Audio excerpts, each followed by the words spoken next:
If you stay in a place of resentment that things have changed, if you stamp your feet and tantrum about how orgasms used to be easy and just aren't anymore, if you rage and sob about how you don't feel sexy anymore, you will not find the opportunity and the beauty that this transition is asking of you.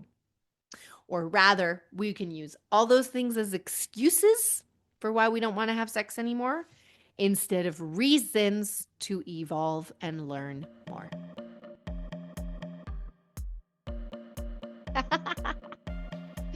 Welcome to the Sex After Kids podcast, a place for parents to come and learn together about the sometimes bumpy road back into the saddle of their sex life after adoption, childbirth, or joining a blended family. I am your host, Sophia Ashley, certified sex educator and sex coach, mother and stepmother, and your totally TMI guide to becoming BFFs with your body and initiating easy, connected, and Hello, confident my naked friends. sexy Welcome contact. back to Here the Sex we After are, Kids podcast. one part science of my sex, lovely humans. one part mindfulness magic. Here you are, and one taking some part time straight out up of your real day talk to listen help to you what I find the have to spark say in about your relationship sex life. and I so yourself appreciate it. after kids. And I hope that I it is am helping. so glad Today, you I are want to here. talk about sexual identity, how that shifts after kiddos, what kind of feels that bring up for us, and what to do about it. For some of us, our relationship with sex has always been kind of meh, meaning we never thought of ourselves overtly as a overtly kind of sexual person. We didn't define ourselves a lot by our sexual cravings or desires or our attractiveness or talents, or we just kind of had a sort of neutral relationship to sex in general. For some others, that relationship might have been highly fraught before kids or since kids. I know for me that before I met my husband, I thought I was broken sexually, that my vagina didn't work because my orgasms were so tough, and I didn't really feel super confident or playful or relaxed in bed. Sex was like a thing I had to work on. And for others, their relationship to sex might have been rock solid before kids, meaning you had lots of really great sex with your partner before kids. And maybe a big part of your relationship was actually defined by how good of a couple you were in bed.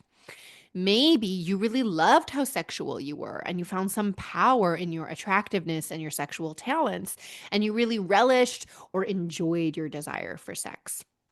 Maybe you enjoyed that you knew how to make yourself orgasm and you felt really in control of that part of you. Like you felt very masterful sexually. So, no matter your starting point, neutral, fraught, or really rock solid, if kids brought on a big change, this can feel frustrating and for some of us, almost devastating. And that's going to feel particularly true if you go from neutral to strained, or if you go from rock solid to neutral to strained. That being said, going from strained to a rock solid relationship can sometimes happen. And even though it's a positive change, any big change like that can still kind of rock the boat a little bit. So we want to remember that's normal, right? Anytime we get a sudden and maybe an unexpected shift from a norm that we have experienced, it can bring a shock to the system. And I was learning the other day about identity and how about when things threaten your sense of identity, you definitely go into like defend and protect mode. It's kind of like when your bank decides to totally update its website and now logging in and paying a bill, something that you used to do a million times a month with ease, is super complicated. You can't find the button for it. It's not where you expected to be. And the whole process feels slow and clunky. And you're fucking frustrated trying to do this really simple routine thing. You are frustrated that this task that used to be mindless is now taking a lot of effort. And the bottom line here is that that's very disorienting.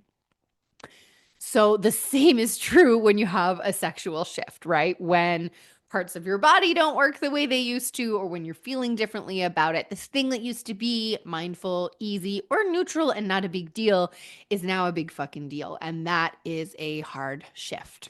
So why does this shift happen? How do we go from having a really great relationship with our body and with our sexuality to not after kids? And why is that so common? If you have been listening to this podcast for a while, then you'll be familiar with the 4 buckets or like categories of change that can affect your sex life after kids. And if you're new here, I recommend heading back to some of the early episodes. I think it's episodes 2 through 5. I did a mini series called the Brick Wall series where we dive into each of these 4 areas and how they show up. So we're going to talk about them briefly here, but if you want a deeper dive, you can head back there. The main idea is that after kids, we can experience changes to our sexuality under 4 categories. The first is physical, so changes to our physical body. The second is emotional, which is changes to our relationship to ourself and to our partner. The third is cultural, which is changes to the cultural messages we hear or believe about sex. And the fourth is spiritual, and that's changes to the religious or spiritual messaging that we receive about sex. But also, for me, spirituality is kind of like that connection to self, to universe, and the world. So, this shift in our relationship to our sexual self happens across all of these dimensions. And let's talk about a few ideas here. And I would be curious to hear in the comments or in my Instagram DMs, like what reflections came up for you or what did I miss that was really important. So, on the physical level, if we birthed a baby, the biggest piece here is that birth can do a number on the vajayjay, the vulva, the pelvic floor, the hips, the feet, like your body, your breasts. For some people, that'll mean scarring from a tear or an episiotomy that can create new pain or irritation. I am there. I only had a 1st-degree tear with each delivery, and I still have kind of a irritable spot.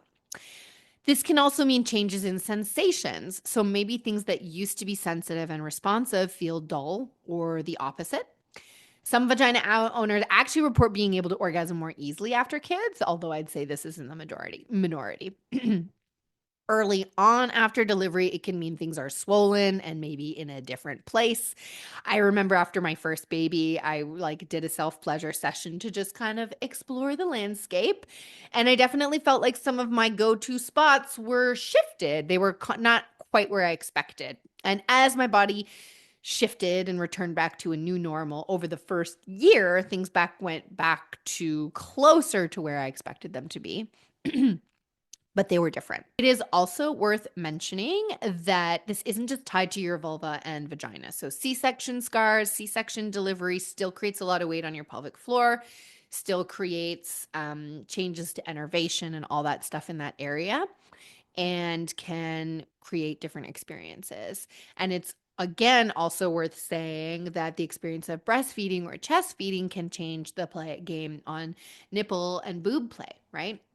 Most often, and this is where there's an overlap with the emotional, we have this part of our body that used to be a toy for sex, and now it does the job of feeding your baby. And same thing with your vulva, actually. Like it used to mostly be a toy for sex and something you peed out of occasionally, and now a whole human came out of there. And like mentally reconciling that can be challenging. Or we can deal with things like when we're breastfeeding, our boobs leak, when we become aroused, and our hormones have shifted. So the bottom line is that sometimes our equipment has changed, and sometimes that's just temporary, and sometimes it's permanent. But if we don't upgrade to the right manual, then we are fighting a losing battle. It's like we got a totally new car or a totally new software upgrade, and we're hammering away on the old password, but we need to get the new one downloaded. The second frame here, the second category of change is the emotional realm. And for today, I'm just going to talk mostly about how you view yourself as a sexual person. But the emotional realm also covers like how you feel in your relationship, how supported you feel, like that kind of stuff. But for today, we're exploring in this emotional realm, like the pride you take in your sexual skill, in your compatibility with your partner, in knowing your body, in how sexy you feel. All play a role in how confidently you show up in your like sexual persona. And if you've gained weight, either you or your partner, I think my husband gained about 20 pounds in our last pregnancy because it was so stressful for both of us.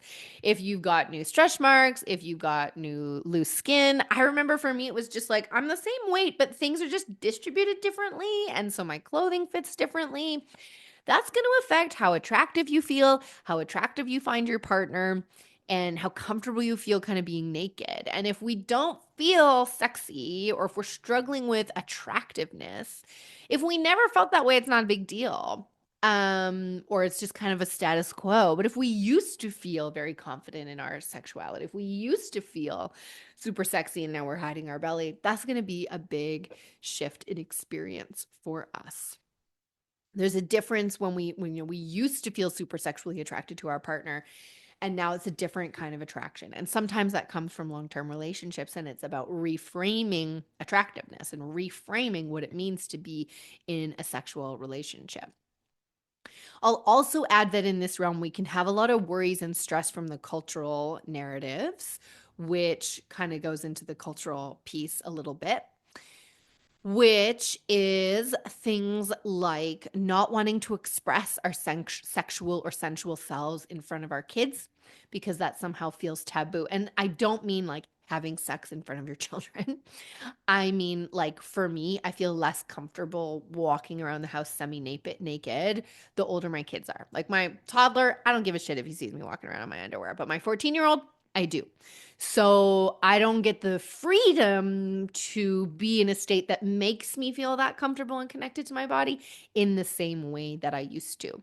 For some people, though, like even kissing in front of your partner, having your partner touch you in an amorous way can feel uncomfortable, even though there's not necessarily anything wrong with it. We might like worry that our partner's going to think our vagina is now some cavernous, loose thing, which is a fucking terrible stereotype, which is not true, but it can get in our head, it can get in our partner's head. Or if our relationship was really built on physical and sexual attraction, that has potentially shifted, and we're experiencing the discomfort of maybe realizing the shallowness of the connection that we had with our partner. This is an invitation to go deeper and reframe that, but that can feel uncomfortable. And this realm, this emotional realm, is probably the most relevant to what we're talking about today because it's not really all the changes that matter, whether they're physical, cultural, emotional.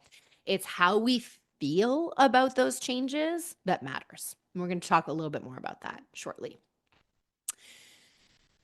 I'm just going to pause here and say if this is landing, if this is resonating, if you're like, oh my God, fuck Sophia, like I am having these problems and I don't know what to do about it, this is your invitation to get on a Sex After Kids Reset Roadmap call. My promise to you is that in 30 minutes, we will figure out the biggest issue that's holding you back in your sex life right now. And you will walk away with 3 things that you can implement this week to create a change to that core issue. It's 30 minutes, it's totally free. And it's my job to serve you. So if this is resonating and you are struggling, let's chat. We've got 2 more realms here, which I often collapse together. So we've talked about the emotional, we've talked about the physical. The 2 left are the cultural and spiritual. And so this is where those narratives about parents and sex or moms and sex that are subconscious and they start to mess with our ability to connect with that part of ourselves. So for example, we often stick moms in the nurturing caregiver box, not the badass sexy bitch box. And we have a hard time putting the virgin and the whore together in the same person.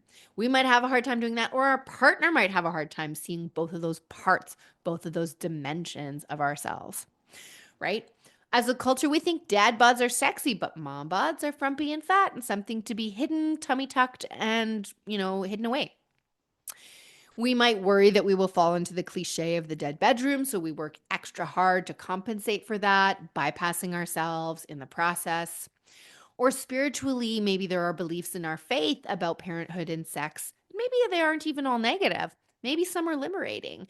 But these mindsets of the frumpy, tired mom and the sexless couple are rampant, and they don't help us keep a strong tie to that part of ourselves because we have to work against the societal expectations here. So, what does this all mean? Right? I share this to help you see that if you are experiencing a shift here, it's not random, it's not out of nowhere, it doesn't mean you're broken. It means that your body is responding to this very sudden change in your emotional and physical state and to the stories that it believes to be true about sex. It is doing its job, trying to keep you safe in the world of the known, right? Grasping to what you used to know instead of stepping into the unknown. And that's okay, but we can do better than that. None of these changes in and of themselves are a bad thing. It's how we think about them that creates the impact. So let me put that another way.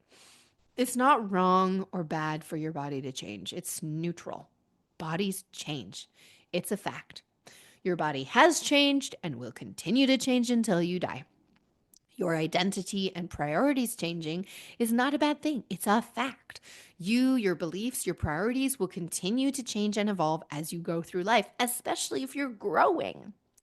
But when we judge this as bad or negative, when we hold on too tightly to how things were, leaving no room for what is emerging to come, then that is called the meta emotion. How we feel about our sex lives has more of an impact than what our sex life is actually like. I heard a quote once. I'm kind of paraphrasing it, and I wish I could remember who had said it. But the quote went something like, "Everything I ever let go of has my claw marks on it."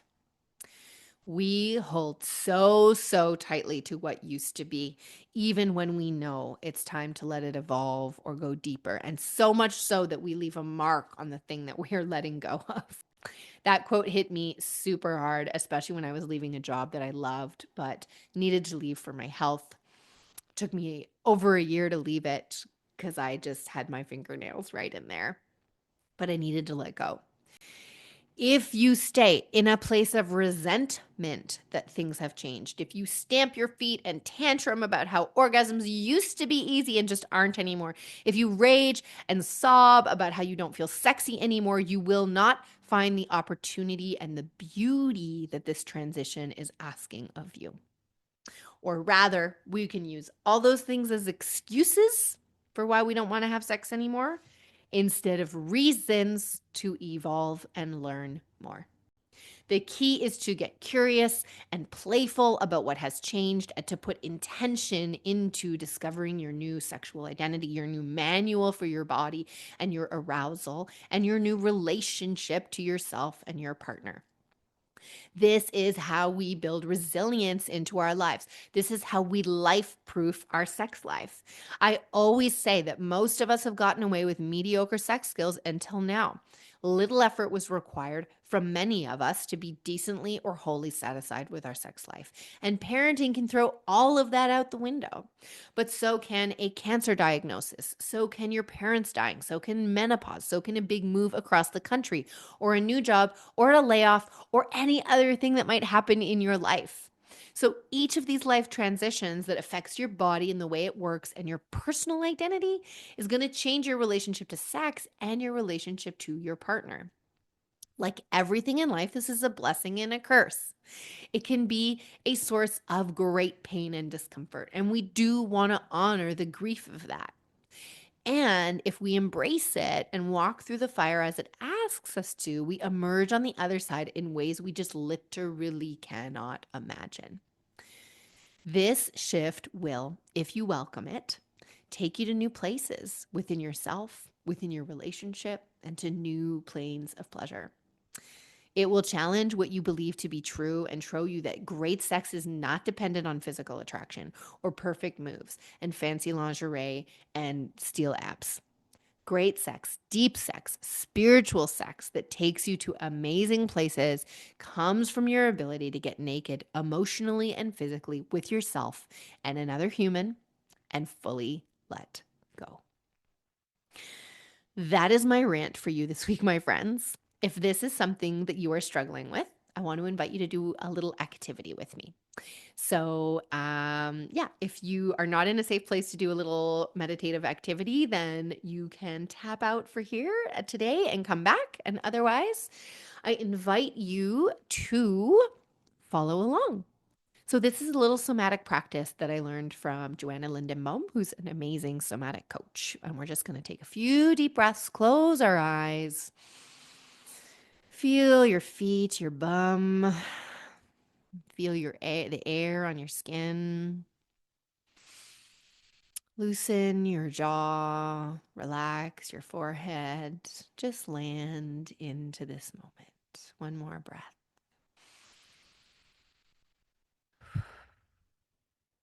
And we're just going to start a little body scan, imagining like a laser sort of going back and forth, starting at the top of your head, moving down through your body. And as you're listening to me, as you're tuning into your body, find a spot that's asking to talk to you. And that asking might look like a sensation, there might be a color, there might be a whisper in your ear.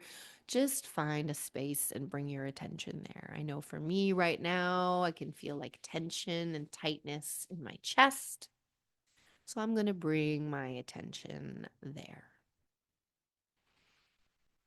Deep breaths. And I want you to imagine that this space that you just found is this new identity that's trying to emerge out of your parenthood, this new sexual part of you. Take another deep breath in. Take a minute to just imagine if it has a shape or a form. So, no need to judge what arises. Maybe it's a person, maybe it's an animal, a blob of color. Just use your imagination to see in your mind's eye who is trying to talk to you. And if it feels made up, that's okay. We are playing in our right artistic brains, not our logical minds. Just finding a persona for this part of ourselves that's trying to speak to us today. Continue breathing, feeling into your body. Then once you see that part of you in your mind's eye, I want you to ask it, what do you want me to know about you? What do you want me to know about you? Again, just breathe, stay present. What it says might feel made up, creative, like you controlled it. Just allow yourself to relax and hear the words or see the pictures or images or feel the sensations. And if it's quiet, that is all okay here. We are asking our judgment to sit and we're just playing for a moment. What do you want me to know about you? Things feel quiet, just keep breathing. Just keep connecting with that part of your body. Then you can ask it, what wisdom do you have to share with me today? What wisdom does this new identity that's emerging out of you, this new sexuality, what does it have to share with you today? One last question, which is just what is one thing that I can do to connect with you? Listening again. Oftentimes, it's a very quiet whisper. You might see some words appear in your head or an image. Maybe it's to sit in your garden. Maybe it's to go for walks. Maybe it's to dance.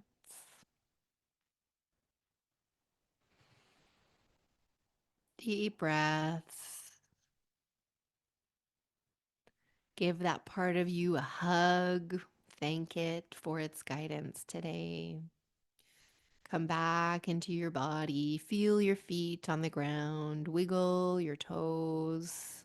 Feel your fingers at the end of your hands and give them a wiggle. Take a deep breath as you slowly open your eyes and look around the room from side to side. I hope you have received some insight from that little meditation, and you can always come back to it anytime. All right, something a little bit different today, my friends. Let me know what you thought. Do you want more exercises like that? That is a taste of the types of exercises we do in the Naked Fun Comeback, my signature program for parents who are looking to find more play and pleasure in their relationship after kids. If you want to learn more about the program or if you want to unpack what you learned on this episode, you can always find me in the DMs on Instagram, or you can book that free Reset Roadmap call at the link in the show notes. We will catch you next week. This is the part where we do the end bit, right? My friends, let's take a mindfulness minute here. Take a deep breath in. Open that mouth and let out a big, deep, full body sigh. Voila. Your nervous system thanks you. Thank you so much for being here today. I hope that your head and your heart have something new to consider, something new to talk about, and something new to try. No husbands were harmed in the making of this podcast, and a big thank you to my husband for his help and original music composition. Love you, babe. This podcast was recorded on the traditional territories of the Kwanlin First Nation and Tonquachan Council in Whitehorse, Yukon. We acknowledge and are grateful to the original stewards of this land where we get to play, live, and raise our children. You can catch me on the Instagram at the Happy V Project for tips, tools, and anecdotes. And you can also join the weekly-ish newsletter for dispatches from my bedroom and my brain. Also, head to thehappyvaginaproject.com to learn more about how you can work with me. Catch you next time.